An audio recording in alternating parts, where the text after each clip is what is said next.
এই 18 বছরের মেয়েটি আসলে এক মাফিয়া গ্যাংয়ের লিডার ছিল, কিন্তু পরিবারের জন্য কোনো বিপদ না আনতে সে বাড়ি ফিরে যাওয়ার সিদ্ধান্ত নেয়। সে নিজেকে একদম সরল ও নিষ্পাপ মেয়ে হিসেবে সাজিয়ে নেয়। যখন সে বাড়ি ফেরে সবাই তার ভদ্রতা আর আনুগত্য দেখে অবাক হয়। তার বাবা বড় ভাইকে বলেন, বাড়িটা ভালোভাবে পরিষ্কার করো যেন মেয়ে ভয় না পায়, কারণ তাদের পরিবারও আসলে এক শক্তিশালী মাফিয়া পরিবার ছিল।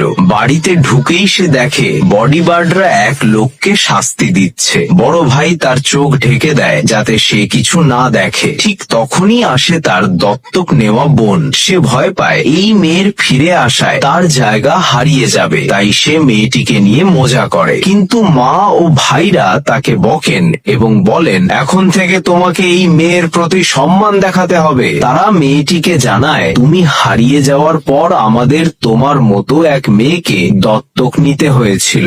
এটা শুনে দত্তক বোন রেগে যায় এবং চলে যায়। মেয়েটি ভেবেছিল সবকিছু আগের মতোই, কিন্তু আসলে এটা ছিল দত্তক বোনের চতুর্ফাদ। সে ইচ্ছে করেই এমন আচরণ করেছিল যাতে সবাই মেয়েটির প্রতি সহানুভূতিশীল হয়, কিন্তু কেউ জানতো না এই মেয়েকে দুর্বল ভেবে বড় ভুল করছে সবাই। ঠিক তখনই মেয়েটির ফোনে তার এক সহযোগীর কল আসে। সে সতর্ক করে বলে, তোমার চাচা থেকে সাবধান থাকো, সম্প্রতি তিনি তোমার লোকের সঙ্গে লড়াই করেছেন। ফোন রাখতেই দত্তক বোন এসে জানায়, চাচা এসেছেন তোমার সঙ্গে দেখা করতে। বাবা মা ও ভাইরা বাড়িতে নেই, তাই সে বলে, আমি তোমাকে রক্ষা করব। চাচা এসে মেয়েটিকে পাশে বসতে বলেন। দত্তক বোন ভয় পায় চাচা হয়তো তাকে ক্ষতি করবে, তাই সে মেয়েটিকে নিজের পিছনে বসিয়ে দেয়। চাচা তাকে একটা উপহার দেন। যখন মেয়েটি সেটা খুলতে যায়, বোন কাজের মেয়েকে বলে সেটা ঘরে রেখে দিতে। চাচা বুঝতে পারে সে মেয়েটির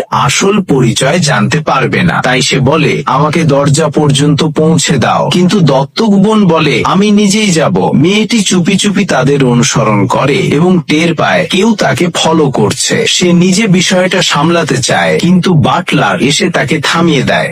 সে বলে, তোমার পিঠে একটু ময়লা লেগেছে।